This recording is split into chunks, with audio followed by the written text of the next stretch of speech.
Então, da atualização nova do ARRA de 2026 sobre TEP, vamos agora para a parte 2, que é sobre classificação de risco do meu paciente que eu fiz o diagnóstico e como que a gente trata esse paciente. A gente tem uma tabela que resume quase tudo que vem na diretriz, que eu vou colocar aqui do lado para a gente poder acompanhar junto. Parece difícil, mas não é. Eu vou explicar com vocês com bastante detalhe que vai fazer muito sentido no final. Então, para começar, no fácil, o paciente que é classificação A é o paciente que foi achado de exame. Esse paciente ele não vai ter sintoma nenhum relacionado ao TEP. Por exemplo, o paciente que foi fazer um rastreio ali de metástase pulmonar, fez uma tomografia, teve sinais, se acabou comprovando nesse paciente um TEP. Esse paciente ele é categoria A. A gente vai fazer o score de risco.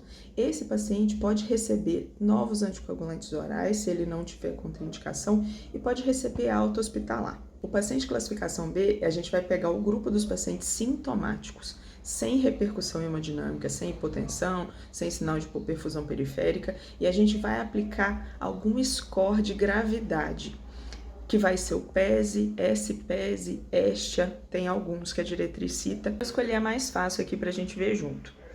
O S-PESE, idade maior que 80, histórico de câncer, doença cardíaca crônica, pressão arterial abaixo de 100 milímetros de mercúrio, pressão sistólica abaixo de 100 milímetros de mercúrio, frequência cardíaca acima de 110, saturação de oxigênio abaixo de 90, e aí, para cada sim que ele responder aqui, a gente dá um ponto. Se ele não pontuar em nada, ele é baixo risco. Se ele pontuar 1 ou mais, ele é alto risco. Então, meu paciente sintomático, se ele pontuar 0, ele é B. Se ele pontuar de 1 para cima, ele já é C. Paciente B, ele pode ser B1 se o TEP for subsegmentar, B2 se não for subsegmentar, se for um pouco maior. O B, a conduta, é muito parecida com o paciente do A. Eu vou avaliar a contraindicação, posso dar anticoagulante oral e, conforme a minha avaliação clínica, eu posso dar alta hospitalar para ele. Já o paciente do C para frente, ele é um paciente que vai precisar receber essa anticoagulação inicialmente parenteral. A escolha que a diretriz faz, exceto contraindicações, é heparina de baixo peso molecular, enoxaparina, clexane, exceto o paciente E2 lá na frente, que pode ser que a heparina não fracionada seja mais indicada. Ou seja, o paciente C é o paciente sintomático, sem repercussão hemodinâmica estável, só que ele tem critérios de gravidade altos. Esse paciente vai precisar ser internado.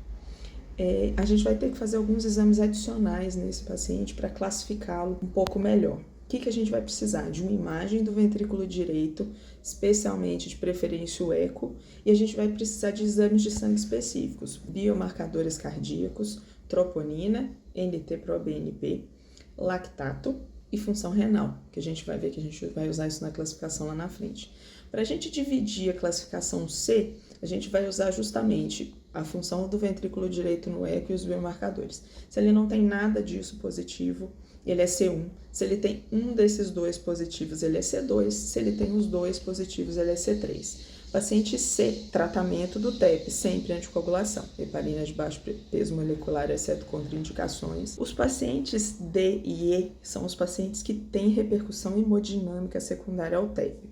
O paciente D é o paciente que faz hipotensão transitória e o paciente E é o paciente que tem hipotensão que se mantém. Essa subdivisão é nova, isso que foi a grande novidade dessa diretriz. Antes a gente tinha o paciente com a repercussão toda em um grupo só, agora a gente dividiu.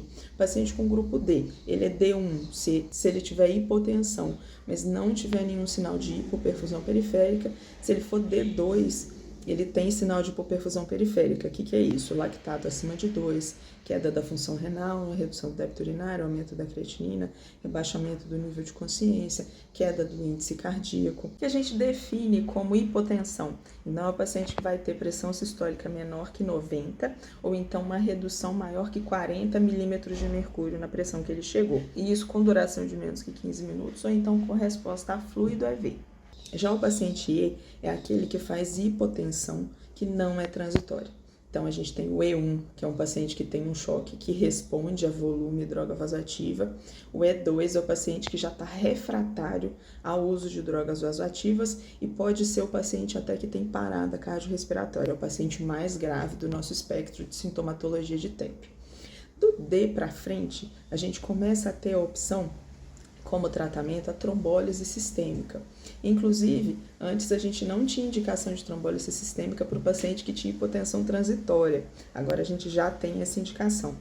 Além disso, a gente tem no paciente que tem contraindicação para trombólise sistêmica a possibilidade dos procedimentos invasivos, trombólise guiada por catéter, trombectomia mecânica e até embolectomia cirúrgica. Isso só não é previsto para o paciente lá do E2 porque ele está muito instável clinicamente, ele não tem condição de fazer um procedimento cirúrgico. Então vamos falar sobre alguns outros detalhes, agora que a gente entendeu essa tabela, que ficou fácil de que é para a gente fazer para cada um, vamos entender alguns detalhes sobre algumas coisas. Tratamento de TEP é anticoagulação. Paciente A ou B pode ser o anticoagulante oral com alta hospitalar. Do C para frente, essa anticoagulação tem que ser parenteral, de preferência com heparina de baixo peso molecular. A diretriz cita como preferência ao novo anticoagulante oral, aos DOACs, o Marevan, o inibidor de vitamina K, para os pacientes com SAF. Os outros pacientes, na maior parte das vezes, a gente vai poder usar, a gente vai preferir os novos anticoagulantes, a apixabana, rivaroxabana. Lembrar que gestante, ela não vai poder fazer uso tão pouco do Marevan nem dos novos anticoagulantes. Para a gestante, o uso vai ser o clexane subcutâneo, a enoxaparina subcutânea durante a gestação. Quando que a gente vai escolher a bomba de heparina? Quando a gente tem contraindicação. A heparina de baixo peso molecular, que são os pacientes com insuficiência renal, com clearance de creatinina menor que 30, e a gente sem condição de fazer o acompanhamento do fator 10 ativado, que é o fator que a gente consegue monitorar se esse paciente está ficando intoxicado com clexane. Paciente com contraindicação à anticoagulação, eles citam o filtro de veia cava, principalmente o filtro de veia cava removível. E uma outra novidade interessante dessa diretriz é a criação da PERC, que é um grupo multidisciplinar de atendimento a esse paciente com TEP. Isso vai depender da disponibilidade da existência, mas a partir do C, a diretriz torna como muito importante o acionamento dessa equipe para poder fazer um manejo mais rápido com melhora de desfecho vista nos estudos. A medicação que é mais utilizada para trombólise é a alteplase. A dose padrão são 100 mg feitos em 2 horas. Sendo que existe uma tendência dos estudos de testar doses mais baixas, demonstrando eficiência, mas a gente ainda não tem resultado de estudo que fortaleça isso. E o risco da trombólise sistêmica, que a gente tem mais medo, é sangramento intracraniano. Por isso que a gente não vai fazer a trombólise se o paciente tem um alto risco de sangramento. Outra coisa interessante é por quanto tempo a gente vai deixar esse paciente anticoagulado depois da alta. A média, o tratamento padrão é de 3 a 6 meses. E a gente pode decidir de fazer um tratamento estendido se esse paciente tem fatores de risco para o TEP que não acabaram, não são fatores de risco transitórios. Então, se o paciente tem um fator de risco permanente para tromboembolismo venoso, a gente vai manter essa anticoagulação ad eterno. Se o paciente teve um fator de risco que foi revertido, a gente pode manter 3 a 6 meses de anticoagulação.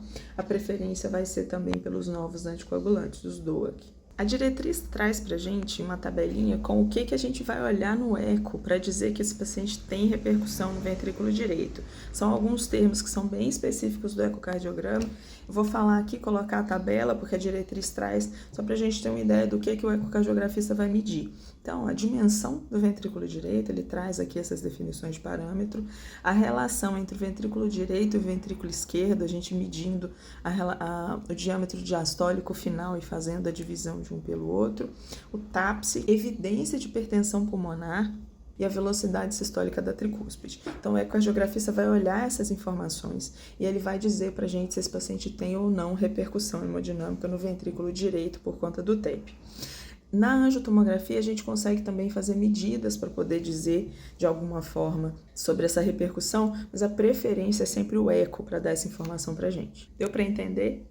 Muito obrigada pela atenção e até o nosso próximo vídeo.